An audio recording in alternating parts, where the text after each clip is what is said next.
The UEFA Champions League draw this week in Monaco set the tone for a second season under the league phase format.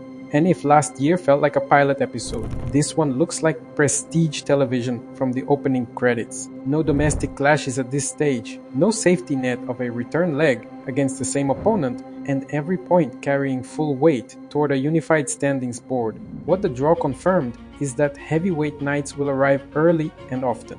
The defending champions Paris Saint-Germain have a schedule that reads like a best of Europe mixtape. Bayern Munich and Tottenham coming to Paris, and road trips to Barcelona and Bayer Leverkusen, among others. Real Madrid, always the gravitational center of this competition, will host Manchester City and Juventus at the Bernabeu and travel to Anfield for yet another chapter with Liverpool. Arsenal, energized by recent domestic climbs, will measure themselves against Bayern at the Emirates and Inter at San Siro. Chelsea drew Barcelona for a Stamford Bridge showcase. Inter's slate includes Liverpool and Arsenal. Juventus will trade blows with Borussia Dortmund, and Tottenham head to Paris to test themselves against PSG. Even the noise merchants from Tyneside have a marquee, Newcastle welcoming Barcelona to St. James Park. It's the league phase at its best, blue chip fixtures scattered across autumn and winter, long before we reach the knockout brackets. The mechanism behind the scenes is a hybrid of tradition and algorithm. The ceremony still has the theater of balls and bowls, but a software layer enforces the constraints. 2 opponents from each pot, 1 home and 1 away. No matches between clubs from the same national association, and a matrix that spreads travel and broadcast considerations. From there, the math of advancement is simple and brutal. Finish in the top 8 and you're straight into the round of 16. Finish anywhere from 9th to 24th, and you earn a 2-legged playoff for the right to join them, 25th and below, and your European season ends in January. That incentive structure changes behaviors. There's less room to rotate heavily, fewer. We'll fix it in the return fixture calculations, and a premium on game state expertise, closing the door on 1-0, chasing 1-1, and understanding when a point is gold. A few ties sell themselves on history alone. Madrid City has become the defining inter-era rivalry of recent seasons. Possession versus pressure, tempo versus control, the champions of Europe's past against the model club of its present. PSG's trip to Barcelona writes its own trailer, Luis Enrique walking through the Camp Nou tunnel on the away side, a test of elegiac possession from Barca against Paris's pressing and transition. Bayern's meetings with PSG and Arsenal will be cold examinations of exit routes under pressure. Can Paris resist a German press with the backline stretched? Can Arsenal progress through zones 2 and 3 when the game breathes heavy? Juventus Dortmund pulls a memory from the 1990s out of the vault, coating modern tactics with a dusting of nostalgia. Tottenham's visit to Paris, Chelsea versus Barcelona in London, Inter against Liverpool and Arsenal. Every week throws up a card worthy of Saturday primetime.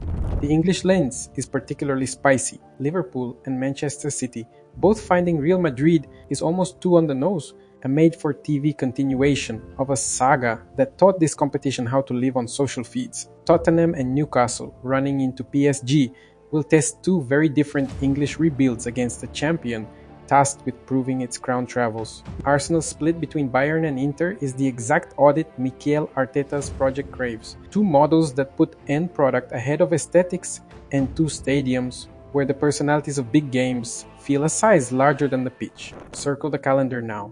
The league phase match weeks land in mid-September, then span late September, early October, late October, early November, late November, early December, and a 2-part January finale that feels purpose-built to inject title race and relegation fear energy into European nights. The playoff draw follows immediately after the last league fixtures, with the full knockout path set by late February. The destination is already pinned. The Puskás Arena in Budapest, Saturday, May 30th, 2026, an acoustically generous stadium and a time slot nudged earlier on continental clocks.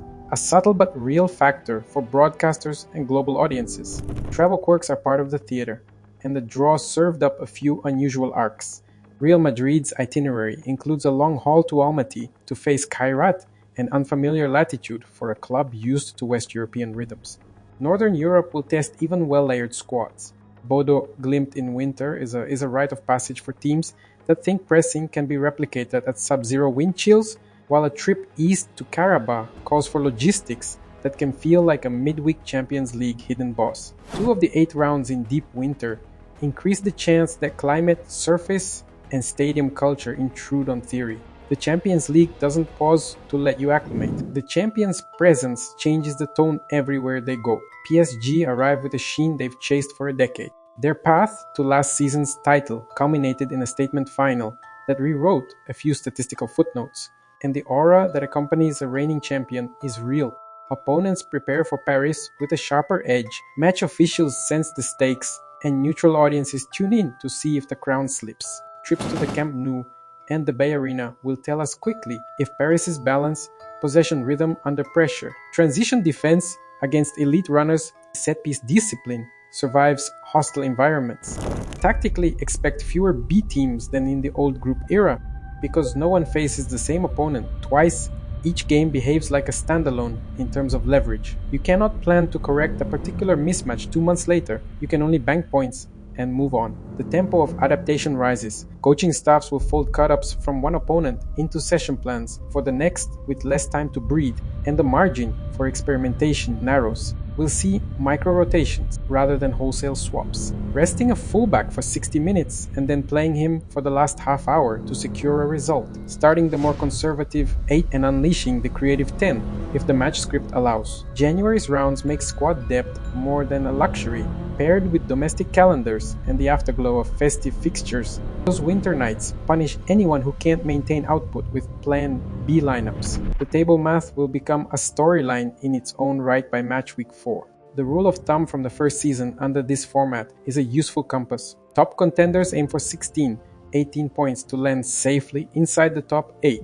Sturdy sides chase 11, 13 to avoid the panic of needing a late surge. Anything or double digits by December still drags you toward the playoff edge, because the tiebreakers prioritize total points, and then metrics like goal difference will see managers resist passive 1-0s in a few spots, pushing for a second goal to bank cushion. And unlike group play, the fixtures don't loop. There's no psychology of, we got 3 at home, a draw away will do. Every opponent is a one-off exam, a blend of scouting literacy and emotional stability.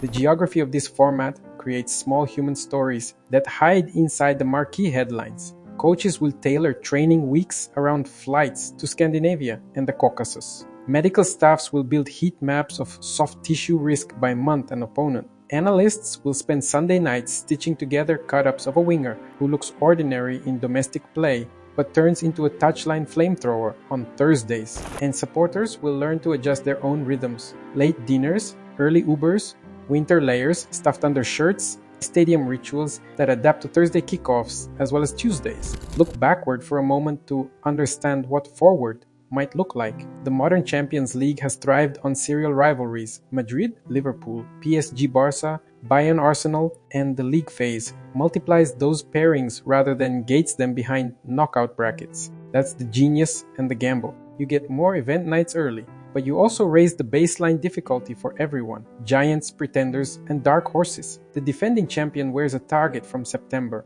The serial semi-finalist learns that reputation is not worth a single point on a damp night in November.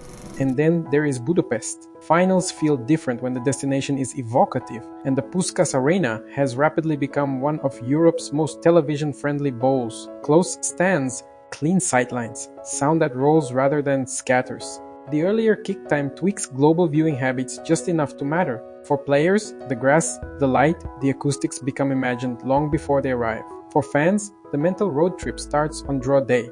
Everything between now and then funnels toward the same thesis: who can collect points without losing legs, who can travel without losing nerve, who can live inside the tiny margins that separate second from third, 8th from 9th, 24th from 25th. 2 final reminders to carry into the season. First, this format doesn't dilute the Champions League. It compresses jeopardy. It exposes big clubs to more big club questions and forces mid-table budgets to think like continental operators from day one. Second, a reigning champion as emphatic as last year's PSG shifts the gravitational field. Every opponent will treat Paris as both exam and opportunity. That in turn sharpens everyone else. Barcelona get an autumn measuring stick. Bayern get a high-press lab session. English contenders get early acid tests that either confirm their status or send them back to the whiteboard. The draw didn't just confirm fixtures, it set narratives in motion. Reunions and revenge arcs, tactical treatises and travel sagas, stadiums that will decide games before a ball is kicked. From the first whistle in September to the last in January, the league phase will feel like a knockout tournament disguised as a calendar. And when the bracket finally arrives in February, it won't feel like a reset, it will feel like Act 2.